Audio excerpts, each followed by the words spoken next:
Mirë se vini në kanalin ton, mos harroni të bëni subscribe dhe të klikoni si përzdiles për të marrë njoftimet më të reja. Faleminderit! Vuan një nga gjëndra tiroide, urgjent hiqni dorë nga këto ushqime. Sheqeri. Nëse sheqeri është i rafinuar, ky ndryshon më tej nivelet e glukozës në gjak. Nëse ju dëshironi të shmangni një sëmundje autoimune të tiroides, atëherë me patjetër duhet që të përmirësoni shëndetin e pankreasit dhe të mbani nivelet e duhura të hormoneve dhe pastaj ta eliminoni atë përbërës nga dieta juaj. Kafeja. Nëse pini kafe mesatarisht është mirë, por nëse pija konsumohet në sasi vërtet të mëdha, është më mirë që ta rishikoni këtë zakon.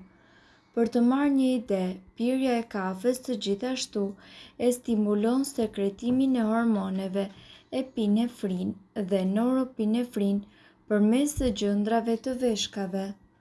Çfarë do të thotë kjo? Kjo nënkupton që të keni lodhje adrenale dhe probleme me tiroiden. Patatet e skuqura. Patatet e skuqura ose ndonjë ushqim tjetër i cili është i skuqur do të ndikojë më shumë tek tiroidja. Përveç veprimeve të drejtpërdrejta në trupin ton, ushqimet e skuqura ndikojnë negativisht në barna dhe në sekretimin e hormoneve tiroide. Gluteni. Ky është një kërcënim serioz për shëndetin e tiroides sepse ai përmban një proteinë të quajtur gliadin. Ajo çfarë ndodh është se tiroidja prodhon një substancë shumë të ngjashme me gliadin, kështu që kur ne konsumojmë ushqime të cilat përmbajnë gluten, të tilla si bukë, makarona apo ushqime të tjera të cilat përmbajnë gluten, trupi do të reagojë përmes sistemit imunitar, duke i shkatëruar që të dyja. Soja. Ju nuk jeni të detyruar të ndërprisni ngrënien e sojës, por duhet ta konsumoni në një mënyrë mjaft të moderuar.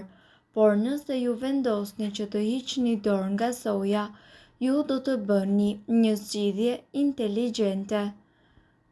Perimet, lakra, lule lakra dhe brokoli janë të dobishme për shëndetin, por në fakt kur vjen puna tek problemet e tiroides do të ishte më mirë që të shmangeshin këto ushqime. Në fakt ato ju dëmtojnë vetëm nëse dieta e tyre nuk është e balancuar mirë. Mos harroni, tiroidja është thelbësore për shëndetin e përgjithshëm të trupit. Sipas ekspertëve, ju duhet të dini se hipotiroidizmi është një sëmundje e cila prek pjesën më të madhe të njerëzve duke e penguar trupin tuaj që të prodhojë sasi të mjaftueshme të hormoneve. Kjo sëmundje kronike mund të trajtohet dhe të kurohet me një sër medikamentesh, por edhe me receta natyrale. Sipas të dhënave, një prej tyre ka të bëjë pikërisht me lëngun e xhenxhefilit, e cila është një pije që përgatitet shumë lehtë dhe ka një efekt të shkëlqyer. Ushqyesit e nevojshëm kundër hipotiroidizmit. Në momentin që trupi juaj preket nga hipotiroidizmi, metabolizmi juaj bie në gjumë. Hapi më i natyrshëm në këtë rast është pikërisht marrja e mineraleve për të aktivizuar tiroiden. Jodi është një prej mineraleve më të nevojshme, por në fakt jo i vetmi. Magnezi, zinku dhe njëkohësisht kaliumi janë 3 minerale të dobishme, të cilat do ju ndihmojnë ju që të ndiheni më mirë. Lëngu i xhenxhefilit nga ana tjetër është i shkëlqyer sepse jo vetëm që plotëson nevojat për këto minerale, por atë ju mund ta pini rregullisht gjatë ditës pa patur as edhe një problem. Si të përgatisni lëngun e xhenxhefilit? Receta e lëngut të xhenxhefilit është e thjeshtë, por jep rezultate të shkëlqyera. Përbërësit që juve do t'ju duhen janë gjysmë filxhani çaj me copa të qëruara xhenxhefili, 1 kastravec, 1 lugë me gjethe mente të coptuara, 1 litër me ujë, 1 lugë çaj me krip të jodizuar. Përgatitja: zgjini ujë në një tenxhere dhe pasi ai të ketë marrë valën, hiqeni nga zjarri. Në një tas qelçe ju duhet që të vendosni xhenxhefilin, menten, kripën e jodizuar dhe copat e kastravecit. Mbusheni me ujin e zier dhe më pas mbylleni me kapak. Lëreni përbërësit të ndërthuren mirë me njëri tjetrin për një ditë të tërë në temperaturë ambienti. Të nesërmen ju duhet ta filtroni lëngun.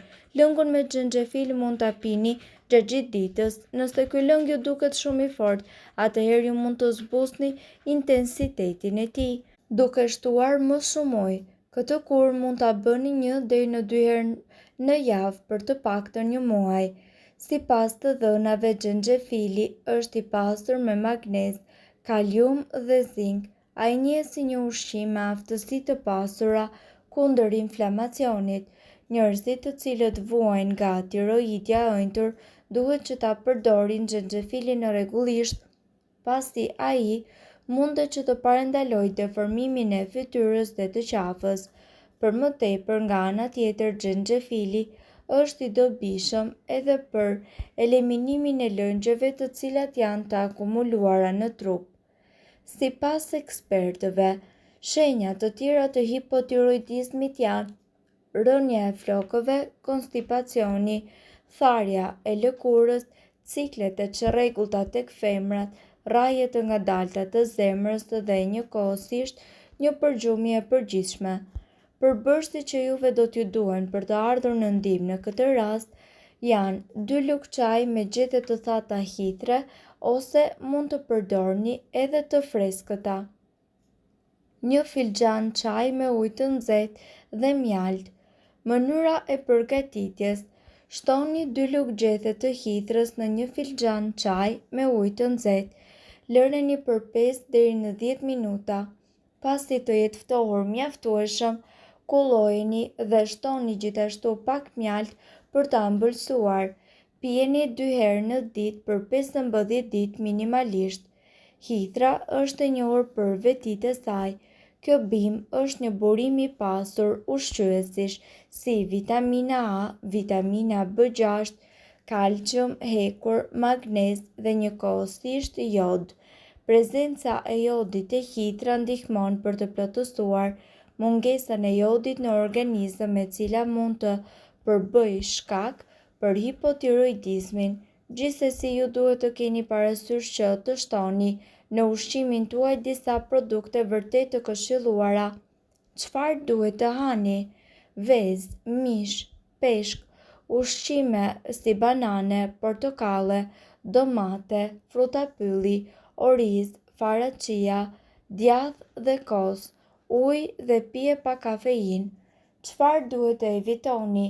Evitoni ushqime me gluten si buka, makarona, birra, produktet e sojës, perime si brokoli, spinaqi, lakra, të cilat ndikojnë jo mirë në tiroide, fruta si pjeshk, dardha dhe njëkohësisht lule shtrydhe, kafeina dhe alkooli. Tiroidi shfrytëzon jodin që ne marrim nga ushqimet për të çliruar hormonet të 4 dhe të 3, të cilat shkojnë në gjak. Sipas të dhënave, këto hormone diktojnë metabolizmin, tretjen, rënien në peshë, plakjen e të tjerë.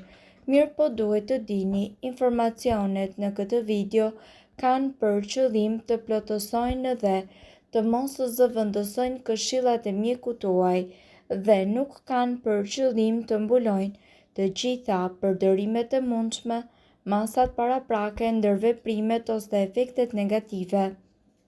Informacionet në këtë video mund të mos i përshtaten rrethanave tuaja shëndetësore, prandaj, para përdorimit, konsultohuni me mjekun tuaj.